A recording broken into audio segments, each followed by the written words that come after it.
Hey, if you enjoy slow history, gentle storytelling, and the quiet corners of the past, go ahead and like this video, subscribe to the channel, and let us know in the comments. What time is it where you are? Are you already lying in bed? Or just winding down after a long day? And most importantly, where are you watching from? We love seeing this sleepy little community stretch across the whole world. Tonight, we're exploring a quiet, forgotten part of medieval history. Not the knights, not the kings, but the women. The women who lived through war, the ones who were harassed, enslaved, displaced, or simply left behind. It's a side of the past that doesn't get told often. But tonight, in the slowest, calmest way possible, we'll tell it. So take a deep breath, settle in, and let's begin. Asterisk. When people think of medieval wars, they usually imagine knights, swords, castles, and kings. But the truth is that the most lasting effects of war were not felt by the men who fought. They were felt by the women who stayed behind. In many cases, when a village was captured or destroyed, the women and children were left at the mercy of whoever had won. They were not protected. There were no laws or systems to keep them safe. If they survived the fighting, they still had to survive what came after, and that could be even worse. Women were often treated as property. Some were taken by soldiers and forced to follow the army as servants. Others were kept as slaves or handed over as rewards. These women cooked, cleaned, carried supplies, and obeyed commands. Many were assaulted. It was rarely called that. In most records, it was not mentioned at all. In some cases, women were taken into noble households as forced concubines or given in marriage to secure loyalty. They had no say in this. Whether peasant or noblewoman, a woman's future could change instantly if her town or castle lost the battle. Even if a woman was not taken, her life changed immediately. Homes were burned, livestock stolen, food supplies destroyed. Widows had no protection, daughters had no dowries, and many children were born with fathers who had marched away, or worse, who had been soldiers passing through. There were also cases where noble women were held for ransom. If they came from powerful families, their lives might be spared, but they were still prisoners. If no ransom came, they were married off, exiled, or forced into religious life. In some cases, they were sent to live in strange courts far from home. For peasants, the consequences were even harsher. There were no walls, no guards, and no money. If an army took the village, the women became part of the spoils of war. Some were raped, some were enslaved, and many were never heard from. Again, these events were not always recorded, but they happened across Europe again and again. When peace returned, these women had to carry on. There was no support, no justice. Often, they raised children alone, rebuilt homes from ashes, and shared space with strangers or soldiers still. Stationed nearby, even religious spaces were not always safe. Some women sought refuge in monasteries or abbeys, but not all monks or priests followed their vows. Women inside church walls could still be taken advantage of, especially if they had no family or no means to leave. War did not end when the swords were sheathed. For many women, the worst part began after the battle was over. Their pain was not in the history books. Their stories were not told in songs or poems, but their experiences were real.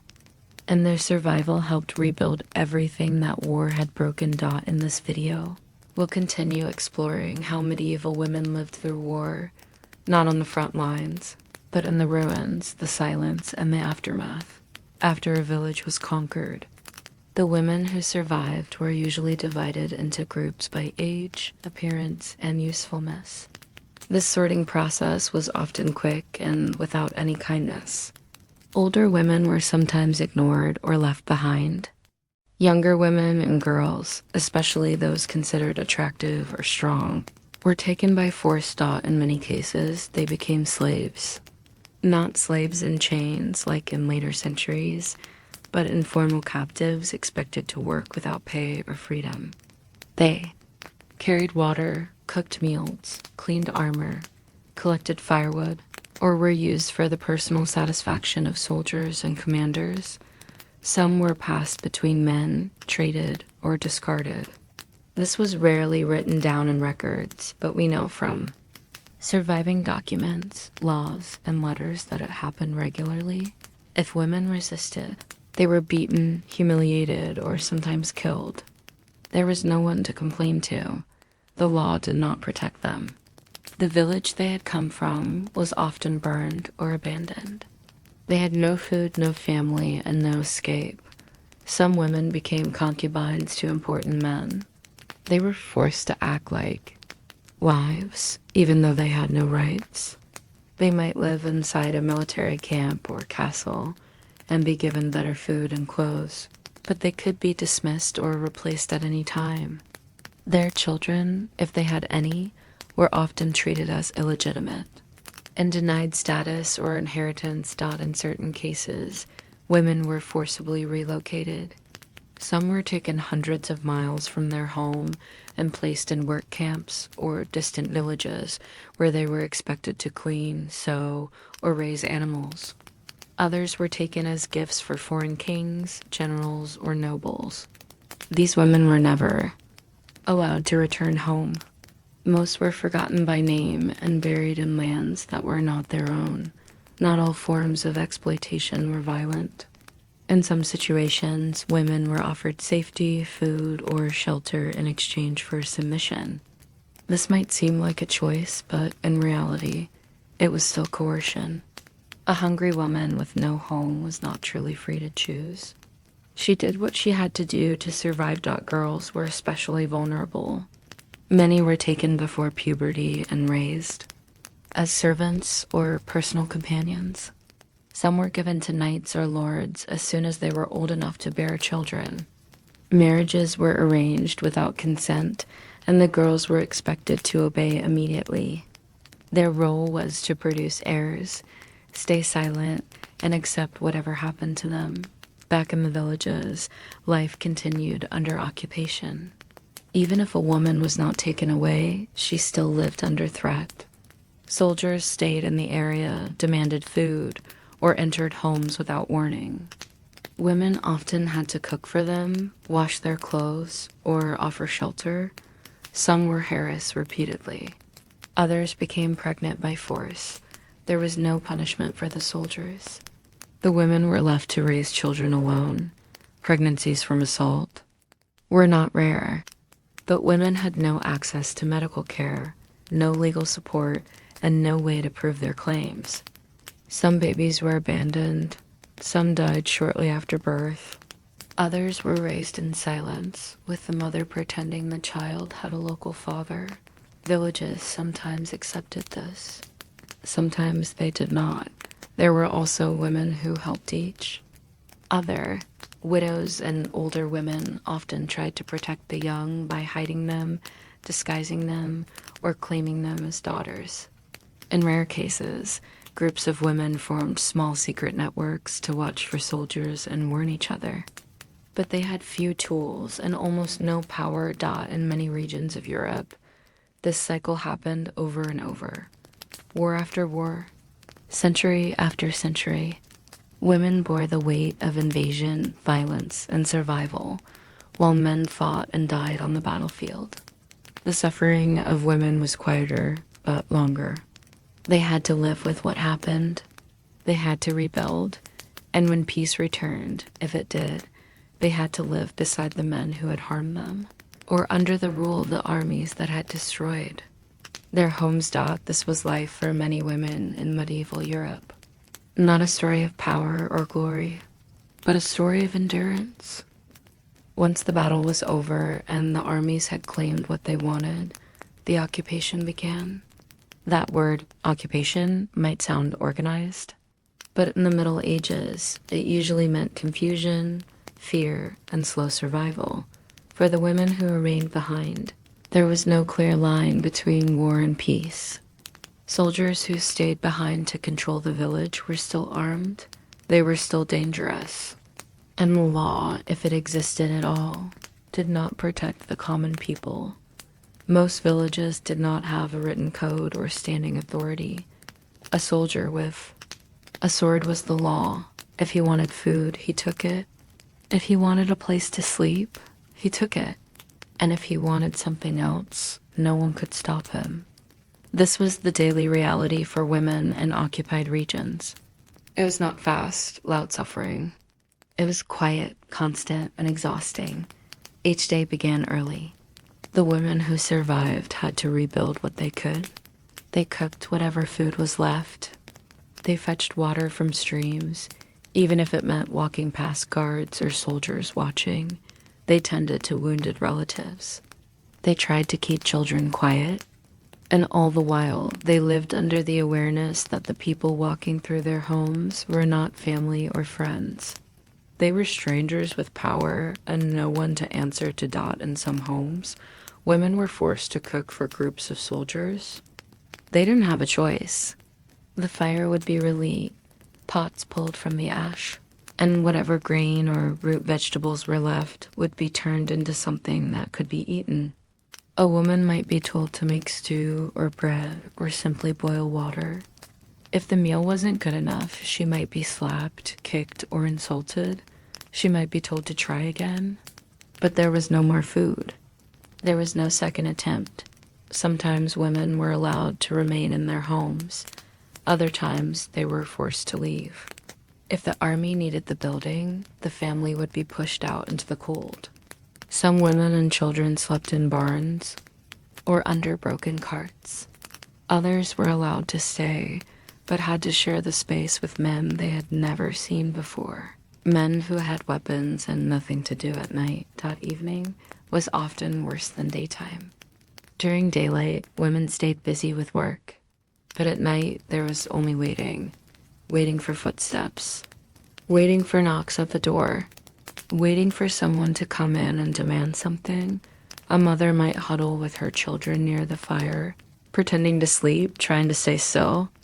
An older daughter might be sent to sleep with a neighbor or relative to stay safe, but no one was truly safe. Homes had no locks, most roofs leaked, most walls were thin. If a man wanted to come inside, he came inside. In some cases, commanders of occupying forces set rules. But rules didn't always mean justice. A commander might say, no looting, no assault, but then turn away when his men broke the rule. Or punish a soldier with something small, a lost ration, a short scolding while the damage was already done. Many women learned to stay silent. They did not complain. They did not fight. They obeyed quickly, answered questions carefully, and did what they were told. This was not weakness. It was survival. In some homes, older women took charge. Grandmothers or widows would stand near the door when soldiers approached. They would try to look poor, uninteresting, unworthy of notice. Sometimes it worked. Sometimes it did in single quotes t. Girls were often hidden. In some villages, it became a quiet tradition. When soldiers came, the young girls would be sent to a certain cellar, a hayloft, or behind a thick curtain. Other families disguised their daughters, cutting their hair or dressing them like boys. It didn't always help, but it gave people something to do, something that felt like protection. Asterisk, the women of occupied villages did not stop working. Even after war came through their homes, the work remained. It had to. There were mouths to feed. Fields still needed tending if they hadn't been trampled or burned. Livestock had to be fed. Bread had to be made. Every morning, women rose early. They gathered kindling. They stirred the cold ashes of the fire. They pulled water from the well or the stream. They didn't speak much. Most of them were too tired, too aware of who might be listening. The work was simple but endless. Kneading bread with sore hands, washing children with cold water, sewing, torn clothing by firelight, scraping mud from vegetables, pulling lice from hair, pouring stale grain into clay pots, checking on the chickens if any were left, and even when the chores were the same as before, something had changed. The air felt heavier. The house no longer felt like home. It belonged to someone else now, someone who could enter at any moment.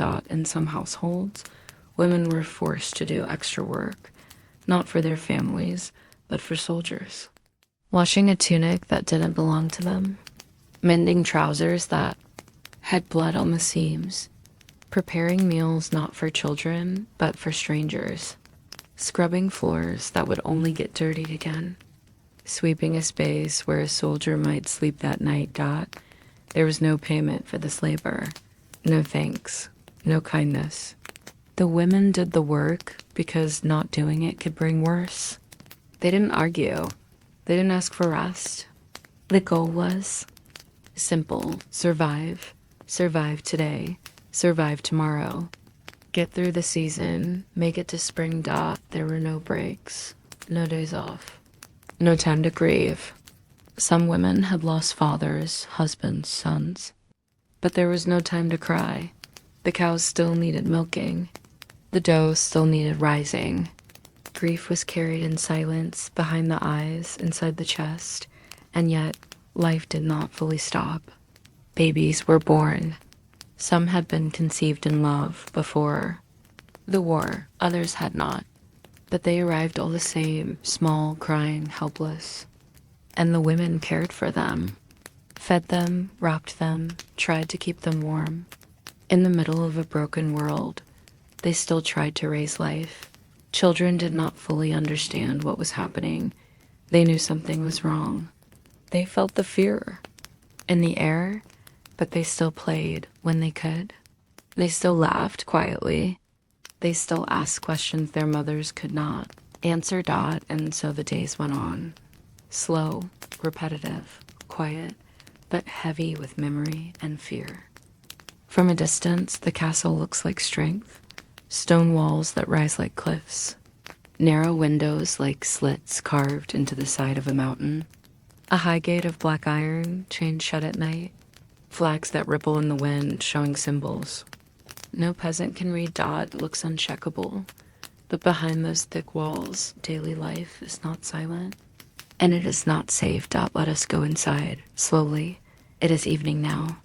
The sun is lowering behind the hills. Shadows stretch across the stone courtyard. The smell of ash and horse sweat hangs in the air. Somewhere, a gate is being pulled shut with a groan. It is the sound of being locked in. Within these walls are not just lords and knights. There are hundreds of people. Women, children, guards, maids, cooks, stable hands, priests, squires, and visitors. Each one has a place, or is trying to hold on to one. We're not here to speak about the men. We're here for the women, and what their sleep, or the lack of it, felt like in a place that was supposed to offer protection. A noble woman, the lady of the castle, might live in the upper chambers. Her windows are the highest. Her bed is the largest. Her fire burns longest. Her shoes are stitched with leather, not straw, but her comfort is not real comfort.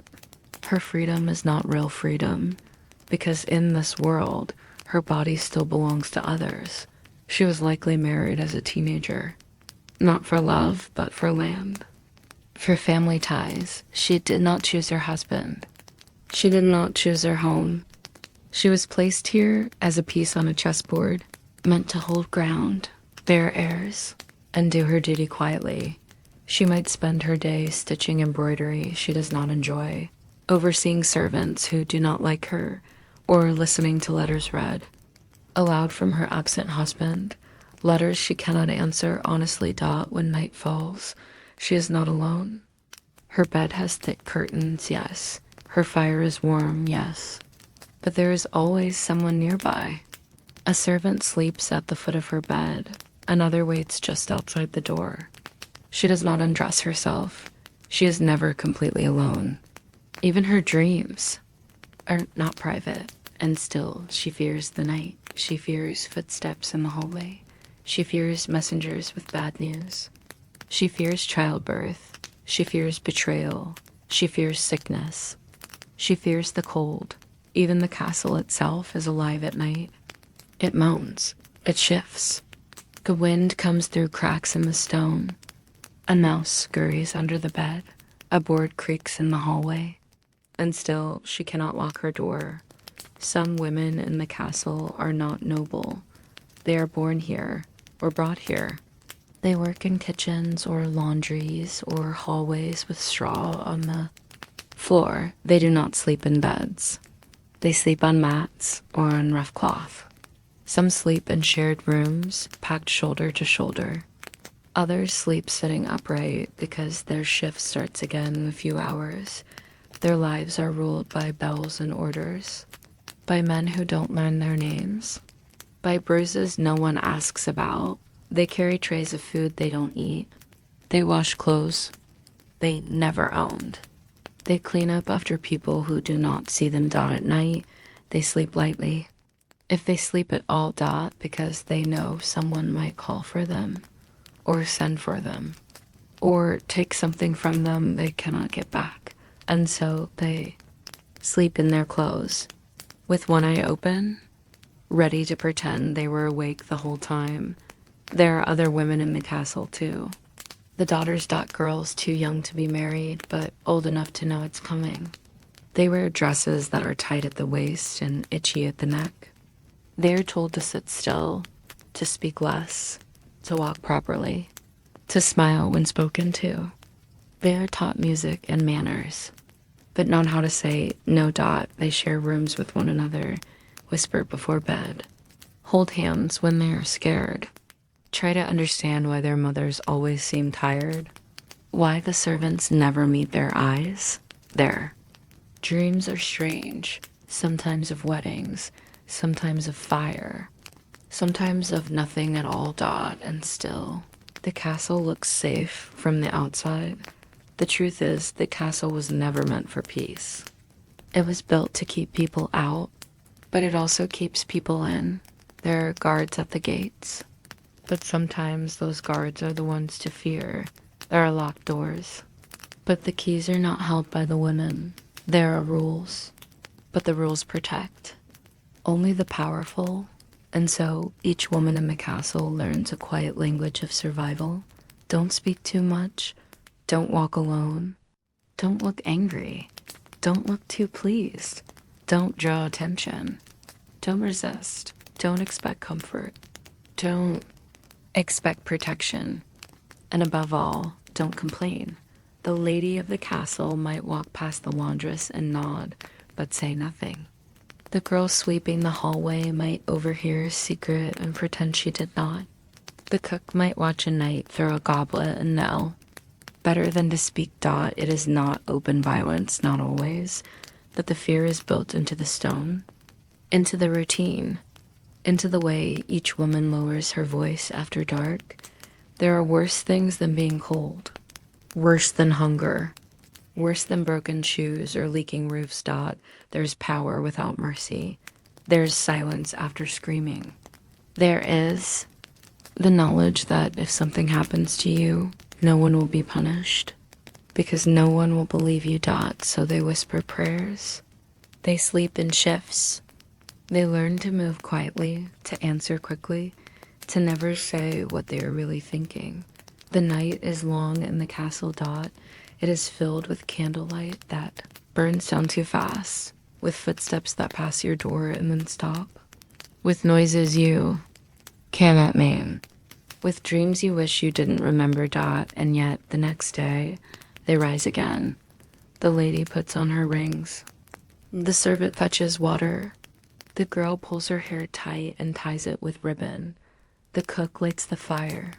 The washerwoman carries the bucket. The guard stands by the door. And the day begins again. The castle is still standing, and the women inside are still surviving. That is how it has always been. Beneath the vaulted ceilings and thick stone walls of the medieval castle, much of daily life was hidden, not because it was secret, but because it was unimportant to the men who wrote things down. What happened behind the curtain of a noblewoman's bed or in the shadowed corner of a smoky kitchen was rarely recorded. Yet these were the spaces where most women lived, worked, and slept, or tried to. A castle was not just a fortress. It was a city contained inside itself. Rooms layered over rooms, halls winding into chambers, stairs curling into towers.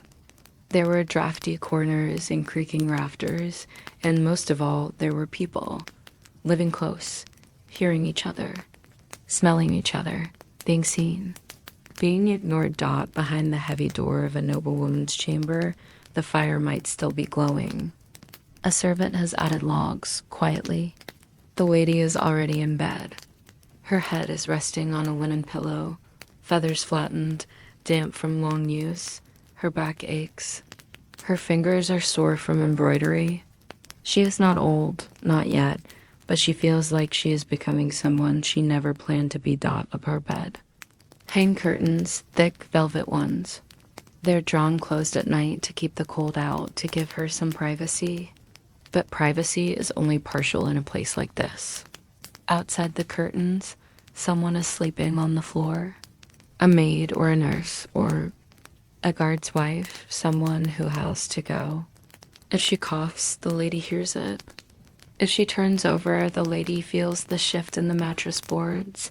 Sometimes these curtains are both safety and prison. They muffle sounds, but they also trap thoughts. The castle is quiet at night, but it's never truly still. Even the walls seem to breathe. The kitchens lie deep in the belly of the structure, warm in winter, unbearable in summer. There, the women work without stopping. They rise before the first bell and chop vegetables by candlelight. They knead bread with stiff fingers. They boil bones for broth, scrape soot off the pots, and stir porridge for people who will never know their names. Sometimes the kitchens fall silent, not because the work is done, but because something has happened. A girl did not return from carrying bread upstairs. A visiting knight drank too much. The cook looks away. No one speaks. There is a rhythm to the silence, like breathing in the dark. The women keep working. They do not ask questions. They know what happens to those who speak too loudly dot among the servants. Stories pass from ear to ear. Whispers carried between bundles of laundry, passed along in broom closets and under the stairs. Which lord is cruel? Which chamber is cursed? Which nobleman has a temper? Which woman is pregnant and pretending not to be? Which visitor brings danger? The castle has ears, but so do its women. Childbirth comes quietly in the castle. When it happens to a lady, it may be planned, managed, monitored. She is placed in a chamber away from the men. A fire is lit. A midwife is summoned. Sometimes other women are brought in. Her mother, her sister, a trusted friend. The bed is stripped. Linens are folded. Water is heated in metal kettles dot, and still she suffers. Childbirth is painful, terrifying, often deadly. Even for the wealthy dot, she clutches the sheets, screams into a pillow, bites her hand. No doctor comes. There are no tools. Only hands, prayers, and hope that the baby comes, or it does not. The mother survives, or she does not. And when it is over, the castle goes quiet again. If it is a boy, there may be a celebration. If it is a girl, there may be silence. Either way, life continues. The nursemaid takes over. The mother rests or pretends to, but when childbirth happens to a servant, it is different. There is no midwife, no extra linens, no heated water. Perhaps an older woman helps, or perhaps she labors alone behind the stables. She muffles her cries with straw. She cuts the cord with a knife meant for bread. She wraps the baby in her own apron. If the child survives, it is someone else's problem. If it doesn't, she buries it behind the wall and tells no one, and the castle keeps going upstairs. In the great hall, nobles feast. The room glows with candlelight. The long table is set with pewter and bread, cheese and meat. Men drink. They speak loudly. They tell stories that make them feel brave. The women listen, or smile when expected to, or excuse themselves early, but some cannot leave. Some serve the wine, some pour the ale. Some remove the bones from the table after the men have eaten. They are invisible and inescapably visible both at once. Their hands are busy, but their eyes are watchful. They know the rules. Stay quiet. Don't spill. Don't look too long. Don't draw attention. Be fast. Be polite. Be silent. Sometimes they are pulled aside, not because they did anything wrong, but because someone noticed them. Because someone had the power to do what he wanted. The next day, they return to work, eyes down, neck stiff, pretending they were not bruised, pretending they do not remember. This is not always how it is, but often enough it is. Not every man in the castle is cruel, but cruelty is never punished here. Not truly. And so the women learn how to survive, which corners to avoid, which hours to stay awake, which guards are kinder than others, which chambermaids will keep a secret. They survive not by strength, but by silence, by knowing when to speak, when to pretend, when to hide. At night, in the maidens' hall, girls sleep close together. Straw stuffed pallets, thin wool blankets. One fire for 20 bodies. They whisper before sleep. Talk about things they half understand. Repeat stories they heard from the laundry. Giggle about someone's boots. Cry quietly if they think no one can hear. Some are only 12 or 13. Others are 16 and already married. Some are mothers. Some will be soon. Their sleep is light. The castle groans in its bones. A board creaks. A shutter bangs in the wind. A dog barks in the courtyard. Someone's footsteps echo up the stairwell. They turn over. Pull the blanket higher. Press closer together. The candle has long burned out. And still, they wait for morning. In time, the castle itself becomes a kind of world, a closed ecosystem of fear, duty, and small routines. And yet, it is never truly sealed from the world beyond. Because war, even when distant, casts long shadows. Sometimes the rumors arrive. Before the danger, a traveling merchant, a breathless messenger, a whisper between two guards by the stable gate. Someone says a town was burned 2 days west. Someone else claims an army is moving along the river. The nobles call it strategy. The priests call it judgment. The women simply feel it in their stomachs, tight and low, like a sickness. The threat of siege lingers like fog. No one says the word aloud for days, but changes begin. Food is counted more carefully. Salted meat is moved from the pantry too. The stone cellars, arrows are inspected, doors are reinforced. The gatehouse is closed earlier. The castle doesn't panic. It simply tightens, and with that tightening, life for the women becomes even smaller. The laundry is moved inside. Bathwater becomes rationed. The usual weekly delivery from the nearby village fails to arrive, and no one explains why. Even the highborn lady is given less bread. Her servant carries the tray with eyes lowered, pretending not to notice. There's no clear signal, but one day, the mood changes. People begin to speak in shorter sentences. The chapel bells ring longer than usual. Children are kept indoors.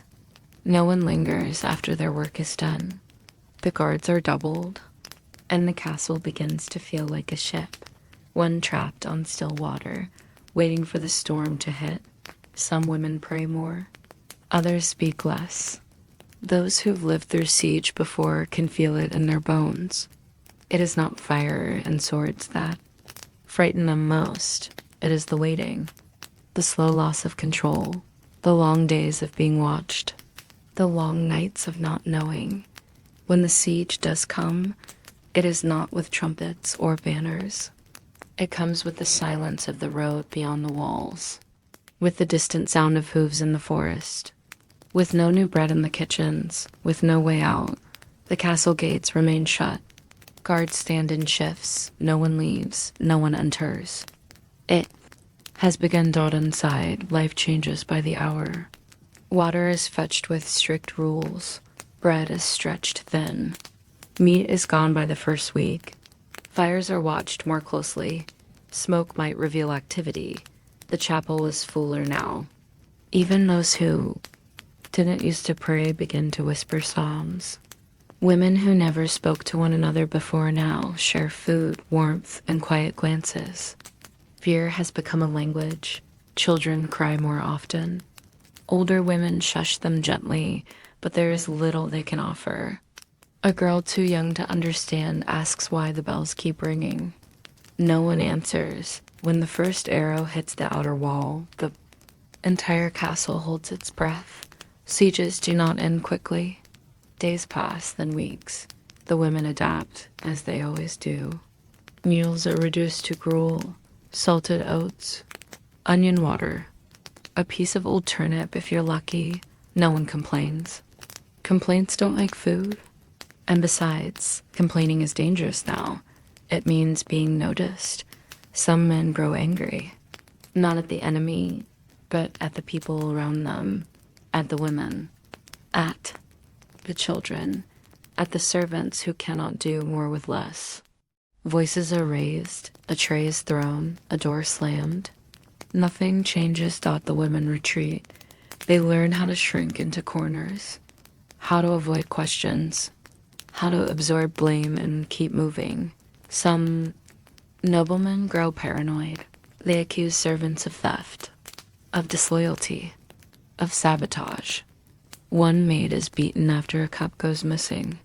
The lady of the castle says nothing. She is afraid to dot as the siege wears on. The nights become longer, not in hours, but in weight. Every creak in the wall, every howl of wind, every groan from the ramparts feels like it could be the end. And yet, somehow, morning always returns. But the morning does not bring relief. Bodies are thinner. Eyes are sunken, hair goes unwashed. Bloodied rags are used again and again.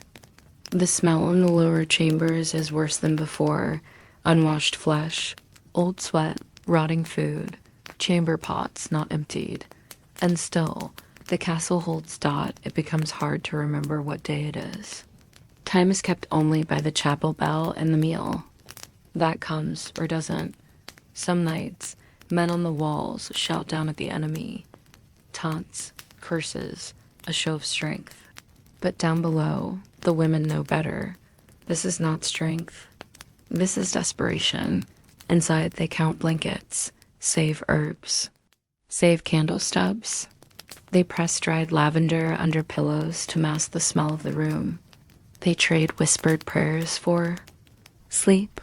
They press their hands over their ears when someone screams in the hallway. For many of them, this is not the first time. They have lived through siege before. They have seen how it ends. Sometimes the enemy breaks in. Sometimes starvation breaks people before swords do. Sometimes a gate is opened, not by traitors, but by survivors too tired to fight anymore. When the end finally comes, it does not look like triumph. It looks like surrender. If the castle falls, women are the first to be touched by its fall. Men might fight or flee, but the women are claimed, taken as spoils, as punishment, as property. They know this. They always knew. This is why they feared siege more than swords. But sometimes the castle does not fall. Sometimes the enemy leaves, moves on, forgets, and life returns not all at once. But in small, aching steps, bread returns to the table.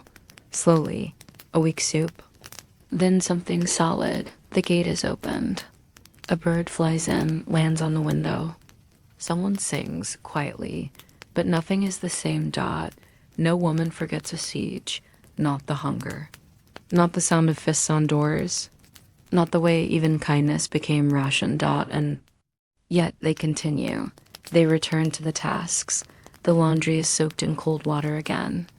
Herbs are hung from the rafters again. A child laughs in the courtyard again. The priest mumbles through another mass. A knight tightens his belt.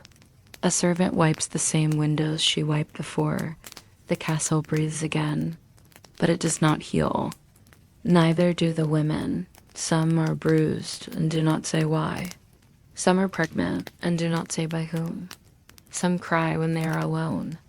Others never do, but they keep going because they must. There are still dresses to mend, blankets to fold, boots to scrub, letters to write, fires to tend, children to hush, secrets to carry. At night, they lie in the same beds, or the same straw, under the same wooden beams, with the same slow drip of melted wax. The siege may be over, but the silence remains. The fear has changed shape, but it is still here. Somewhere outside, a new threat may be forming. Another army, another tax, another winter. But for now, the castle is quiet, and the women, noble or low-born, servant or daughter, they do what they have always done. They close their eyes. They hope. They sleep. Or they try. And when the morning bell rings again, they rise as they always have. Not because they are rested, not because they are healed, but because there is work to do. Because survival in this place is not a moment. Is a rhythm, and it never stops. War does not end with a final sword strike or a trumpet sounding in a far-off field. For those who live through it, especially the women, the ending is not marked by flags or parades. It is marked by absence, silence, a kind of quiet that settles over burned earth or the way ash cools on an old hearthstone. When the armies move on, what they leave behind is not peace. What they leave behind is the beginning of something harder. Recovery. In many medieval villages, war did not arrive with banners and battles. It arrived in pieces, a soldier appearing at the edge of a road, a tax collector demanding supplies, a messenger arriving breathless to say that a castle has fallen. And when the war moved on, it did not simply vanish. It left behind broken walls, broken homes, and broken people. For the women left behind, there was no celebration. Only work, always work. Some returned to homes half burned, or to homes no longer theirs. Some returned to no home at all, only an empty field and the memory of where it once stood. Men might have died in the battle, or been conscripted and never seen again. Fathers, sons, husbands gone, so the women stayed. And those who stayed had to rebuild. There were no architects, no royal funds, no announcements of rebuilding campaigns. A woman would lift a beam with her own shoulder, gather mud with her own hands, stitch what clothing remained, feed what children survived, sleep beside what animals hadn't been stolen. If she was lucky, the village had spared her. If she was not, she carried bruises or secrets, or both. No one asked too many questions. Most women learned not to tell. In the months after a war, the rhythms of daily life returned slowly. A widow might be taken in by her sister. A child without parents might be passed from house to house. A woman who had lost everything might sit by the road and begin again, selling bread, mending clothes, offering herbs. No one expected it to be easy. No one even expected it to be fair. They only expected it to continue. And it did. The fields still needed planting. The goats still needed tending. The bread still needed to rise. The dead were buried quietly. Sometimes only a marker of stones. Sometimes only a memory. Women would gather what they could. Old tools, fallen wood, pieces of roof tile, and repurpose it. There was no waste, only salvage. Even ruined objects could be used again. A charred chair could become firewood. A cracked bowl could still hold grain. A torn tunic could be patched again. Their hands were never idle. Their eyes rarely lifted above the horizon. And yet, they endured. Some women became heads of households. Not because they wanted to, but because there was no one else. They negotiated. With taxmen, they traded in the market. They defended their land, their children, and sometimes even themselves. The world had changed, and no one had asked them if they were ready. Asterisk, not every woman remained in her village. After the war passed, some places were too broken to rebuild, too empty, too filled with memory. So women began to walk, alone or with children, or sometimes in small groups of 2 or 3, quiet figures moving along dirt roads, wrapped in wool cloaks, faces drawn by hunger and weather. These were not merchants or pilgrims. These were not nuns or noble ladies. These were the forgotten widows, orphans, former servants, girls who had nothing left to tie them to one spot. They walked not to find anything in particular, but because staying was worse. Behind them were ashes.